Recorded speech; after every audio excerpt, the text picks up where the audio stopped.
Hi, we'll set up an event registration form in this video to show the latest features of Liferay Forms in Liferay 7.2. You can see the admin page of our Liferay site. We'll use the menu on the left and choose Content and Data. Then, click on Forms. Here, you can see 3 tabs. The one in the middle is Element Sets, where you can predefine fields you may use frequently for different forms. We'll ask for personal details often, so now we create a new element set for them and name this set Personal Data. We can reuse this set anytime. You can drag and drop new fields by clicking on the blue plus button in the top right corner. We'll choose text field for each of the new elements. Now, I drag a text field and give it a name.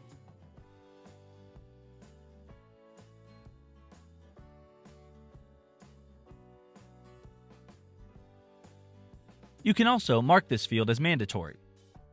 Click outside of the settings, and then you can see the form's body. If I grab it at the blue line, I can resize it to be able to build 2 columns for the fields.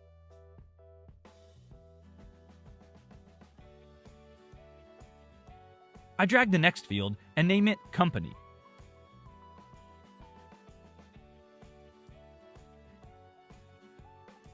This won't be mandatory.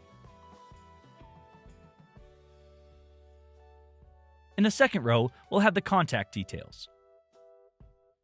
I grab 2 text fields. The first one is the email, which will be mandatory.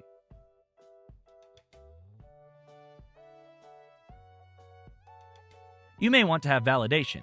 It can be set in the second tab on the top called Properties. There are several predefined things, like email as well.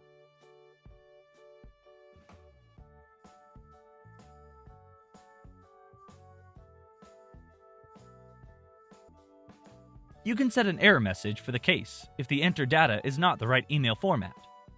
You can also set the field size.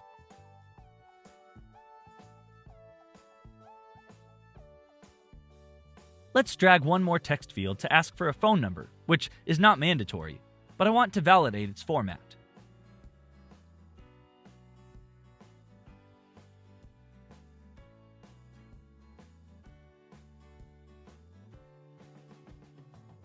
To let users know the right format, I set a placeholder text as an example. When someone clicks in the field, our placeholder will disappear. Now I will show one of the most interesting features of forms.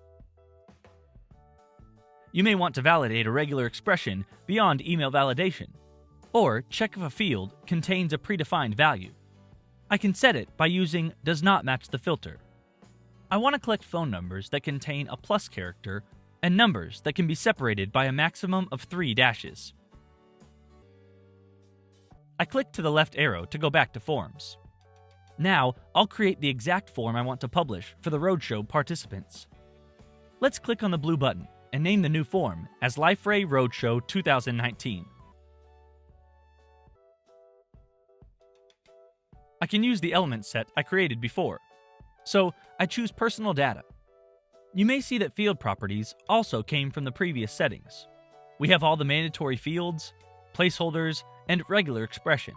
Everything looks great.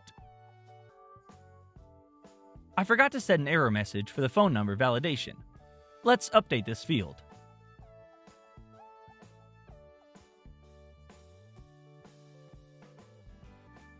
Then, choose Multiple Selection field. This can be used to have checkboxes, but now I'm going to ask participants if they're available for the post-roadshow party. I want a switcher layout, and on the second tab, I hide Label to get a switch button.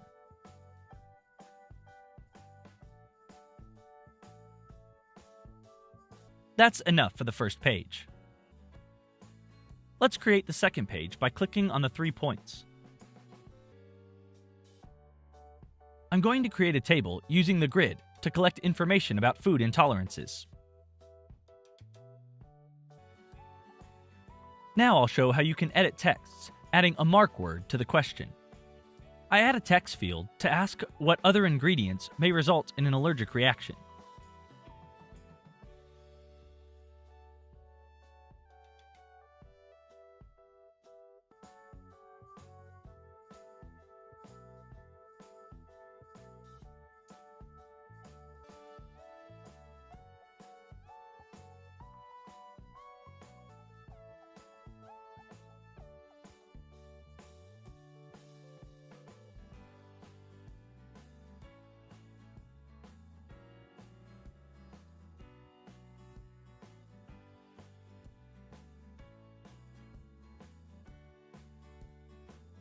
This one is going to be a repeatable field to let participants provide more details.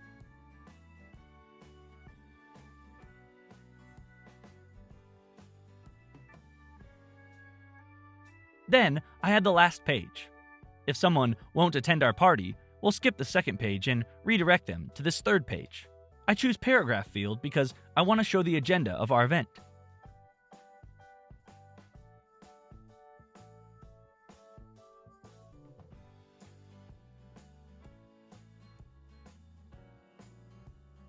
If I save this form, no one will see it on the website.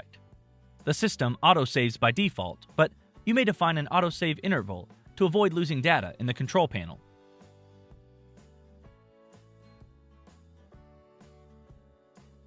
I'm going to create rules by clicking on the Rules tab above.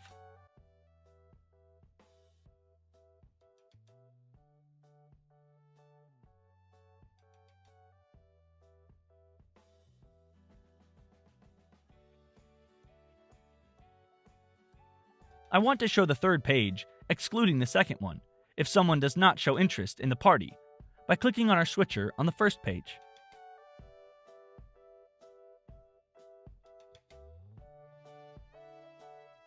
I can define and/or rules here.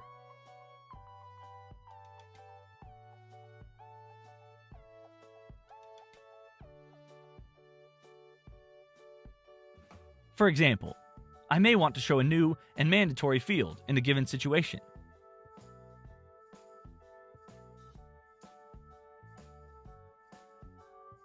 You may want to do some extra settings by clicking on the 3 points in the top right corner.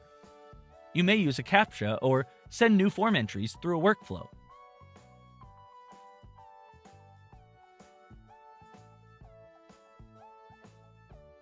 We can set email notifications to get an email when someone fills in the form. We can set email details here.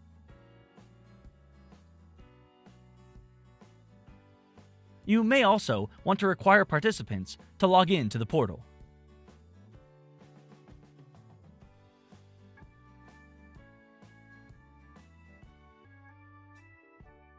Let's publish the form.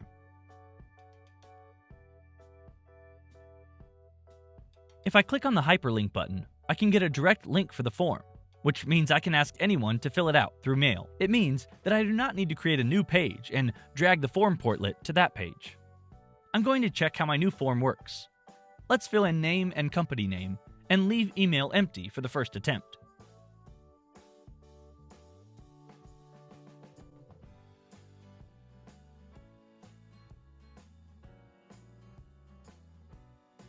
Now, an error message shows that email is a mandatory field. If I type in a text, it shows invalid format.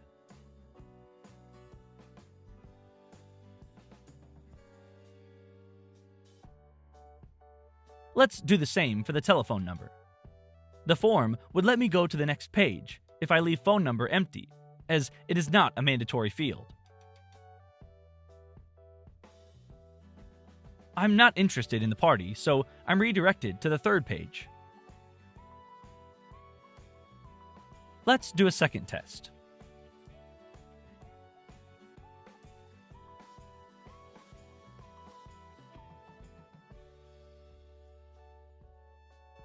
Now I want to attend the party, so I'll see the second page about food allergy. I mark milk protein and add 2 other fields, soy and walnut.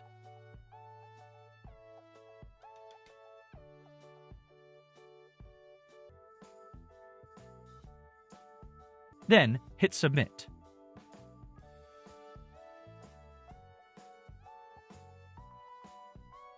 You may want to export these entries. How do you do this? Go back to Forms and click on the 3 points at the end of the right row to download them.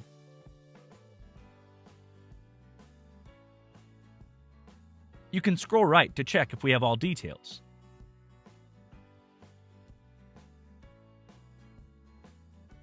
Click on the points next to the account sign-in and start exporting in XLS.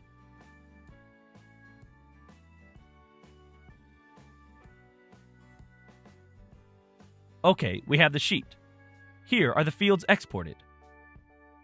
Thanks for watching this video. Please subscribe to our YouTube channel for more feature videos.